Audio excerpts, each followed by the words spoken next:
বাড়িতে আমার অবস্থান খুব পরিষ্কার, কেউ আমার কথা বিশ্বাস করে না। সবাই মনে করছে মায়ের গহনা নিয়েছে বলে আমি কথা বলছি, কিন্তু না, আমি এমন কিছু করিনি। কথাটা আমি প্রমাণ করেই দিব।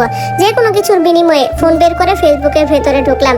মেয়ের নাম আমি জানি, সার্চ দিতে অনেকগুলো আইডি সামনে এলো। কোনটা আসল তানহা বুঝতে পারলাম না, তবে বুঝতে হবে তিমু আমাকে সাহায্য করতে পারে। রাতের খাওয়ার সময় তিমুকে কথাটা বললাম আমার বন্ধুরা ছোট চাচিকে দেখতে চেয়েছে। এই পরিস্থিতিতে বাড়ির কেউ আমাকে তার ছবি দেবে না, আবার ওদেরকেও কথা দিয়ে ফেলেছি। এই মুহূর্তে তো সাহায্য ছাড়া আমি কিছুই করতে পারবো না।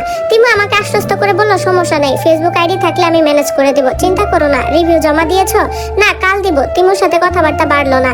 ঘরে গিয়ে ব্যাংকটা ভেঙে ফেললাম। বেশিরভাগ খুচরো পয়সা, নোটও আছে কিছু। 100 টাকার দুটো নোট আছে। টাকা গুনতে শুরু করলাম। মোট টাকা 1125 টাকা। এত টাকা হবে আশা করিনি। হঠাৎই সব ভালো লাগতে শুরু করলো। মনে হতে লাগলো আমি পারবো। ইদানিং মা খুব একটা হাসে না। মায়ের হাসি দেখতে ভীষণ লোভ হচ্ছে। আচ্ছা, আংটিটা হাতে পেলে মা কি করবে? হাসবে? মুখ গম্ভীর করে ফেলবে? টাকা কোথায় পেয়েছি জিজ্ঞাসা করবে নিশ্চয়। খুব ভালো করে হিসাব রাখতে হবে, গুলিয়ে ফেলা যাবে না। ঠিক মতো হিসাব দিতে না পারলে মা আমার দেওয়া আংটিটা পরবেই না। পরের দিন কলেজে গিয়ে রিভিউ জমা দিলাম। বাচ্চা বলল একটা কাজের খোঁজ পেয়েছে, তবে আমার মনে হয় না তুই এই কাজটা করতে পারবি। কি কাজ? আমার মামাদের ধানের জমি আছে, ভালো ধান হয়েছে, ধান কাটার লোক লাগবে। মামা বলেছিল একটা লোক খুঁজে দিতে। লোক পাওয়া যাচ্ছে না। পাওয়া যাচ্ছে, তবে কেউ রাজি হচ্ছে না। ধান জমি থেকে বাড়ি অনেক দূর, কেউ অতটা পথ হাঁটতে চাচ্ছে না। বেতন কত? দিনে 800। ঠিক আছে, আমি রাজি। কবে থেকে কাজ শুরু করতে হবে ভেবে বলছিস তো? কাস্তে হাতে ধান কাটতে হবে, কিন্তু 1 কিলোমিটারে বেশি পথ হেঁটে ধানের বোঝা বাড়ি পৌঁছে দিতে হবে। এসব তুই পারবি? তুই একটু সাথে থাকিস, কাজ করতে হবে না, দাঁড়িয়ে থাকলেই হবে। সে দেখবো। তুই ঠিকঠাক বললি তো? মামাকে কনফার্ম করতে হবে ব্যাপারটা। হ্যাঁ, ঠিক বললাম। ইনশাল্লাহ কাল থেকে কাজ করব। বাচ্চা বলল আরো একবার ভেবে দেখ, অনেক কষ্টের কাজ, রোদের মধ্যে দাঁড়িয়ে ধান কাটতে হবে। সমস্যা নাই, আমি পারবো। জেদ ধরলে মানুষ সব পারে, আমিও পারবো। তিমু ফেসবুক আইডি জোগাড় করে ফেলেছে। শহরে থেকে এই মেয়েটা খুব চালু হয়ে গেছে। আইডির নাম বসন্তের খোলা বাতাস। প্রোফাইলের হিজাব পরা মেয়ের একটা সুন্দর ছবি দেওয়া। 7-5 না ভেবে ফ্রেন্ড রিকোয়েস্ট পাঠিয়ে দিলাম। শুধু এইভাবে হবে না, অন্যভাবেও খোঁজ নিতে হবে। মেয়ের ব্যাপারে সবকিছু জানি, সেভাবে খোঁজ নিতে হবে। দুপুরে খাওয়া দাওয়া শেষ করে বেরিয়ে পড়লাম। কাল থেকে আর সময় পাবো না, কাজ করতে হবে। ধান কাটার ব্যাপারে আমার কোনো অভিজ্ঞতা নেই, তবে এত ভালো কাজ হাতছাড়া করা যাবে না। রোদ পড়ে এসেছে, খুব বেশি বেলা নেই। এই অল্প বেলায় বেশ কয়েকটা কাজ করতে হবে। প্রথমে তানহার স্কুলের দিকে যাব। এবছর পরীক্ষা দিয়ে বেরিয়ে গিয়েছে ঠিকই, তবুও খোঁজ খবর পাওয়ার সম্ভাবনা আছে। ক্লাস 6-7 এ মেয়েগুলো ভীষণ কৌতূহলী স্বভাবের, সবার ব্যাপারে তথ্য রাখে। প্রেম বিষয়ক হলে তো কোনো কথাই নেই। ওদের মধ্যে কারোর সাথে কথা বলতে পারলে হয়তো কিছু জানতে পারবো। তানহার স্কুল, বাড়ির ঠিকানা সবকিছুই আমার জানা। খুব বেশি দূরে নয়। একটা রিক্সা নিয়ে স্কুলের সামনে চলে এলাম। স্কুল ছুটি হয়েছে। ফাইলপত্র হাতে নিয়ে ছেলে মেয়েরা বের হচ্ছে। আমি গেটের পাশে দাঁড়িয়ে মেয়েদের একটা দলকে ডাকলাম। নরম গলায় বললাম একটা হেল্প করতে পারবে? মেয়েগুলো ঠোঁট চেপে হাসলো।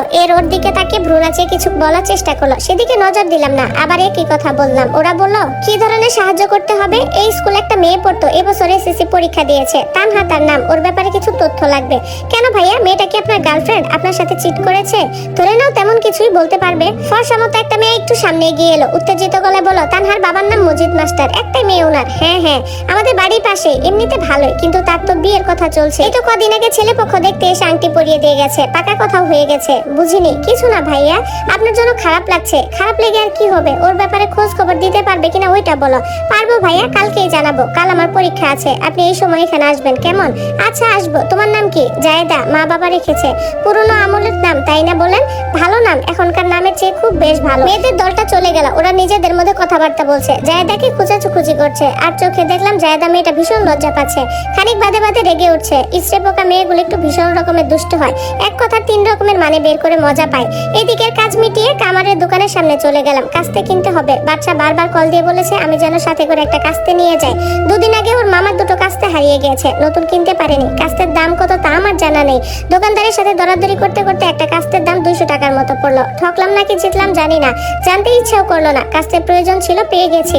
সন্ধ্যা নেমে গেছে। বাড়ি ঢুকেই কাস্তেটা লুকিয়ে ফেললাম। কেউ দেখলে ঝামেলা হয়ে যাবে, নানান ধরনের প্রশ্ন করবে। খুবই বিরক্তিকর ব্যাপার।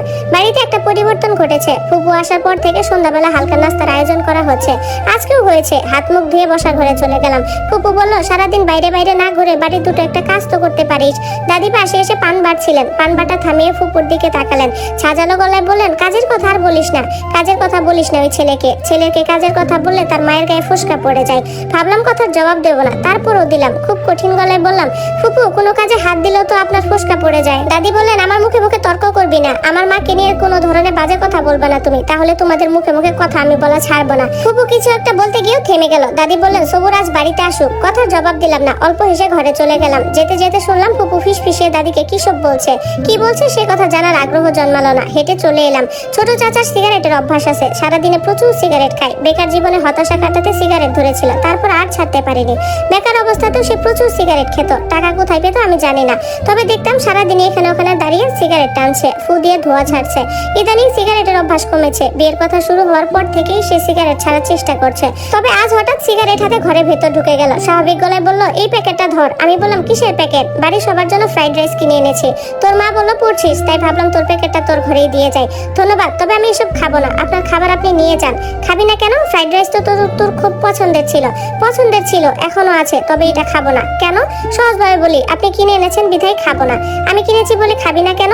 আমি ছোট চাচার দিকে তাকালাম, অত্যন্ত সহজ গলায় বললাম, চাচা আপনি খুব সবকিছু সহজে ভুলে যান। আমি ভুলি না। গতকাল সন্ধ্যায় আপনি আমাকে একটা প্রশ্ন করেছিলেন, খুবই কুৎসিত ধরনের একটা প্রশ্ন। আপনি বয়সে আমার চেয়ে অনেক বড়, গুরুজন, সম্মান দেখে আপনার মুখের উপর কিছু বলিনি। এর মানে এই নয় যে মনের দিক থেকে আপনার প্রতি অনুভূতি জমিয়ে রেখেছি। আপনাকে আমি ঘৃণা করি, আপনার এনে যাওয়া জিনিসের প্রতি আমার কোনো আগ্রহ নেই, এতটুকু আগ্রহ নেই। এটা তো সামান্য ফ্রাইড রাইস, মণিমুক্ত এনে দিলেও নেই। ছোট চাচা কিছু বলতে গিয়েও থেমে গেলেন। আমি স্বাভাবিক চোখে অন্যদিকে তাকিয়ে রইলাম।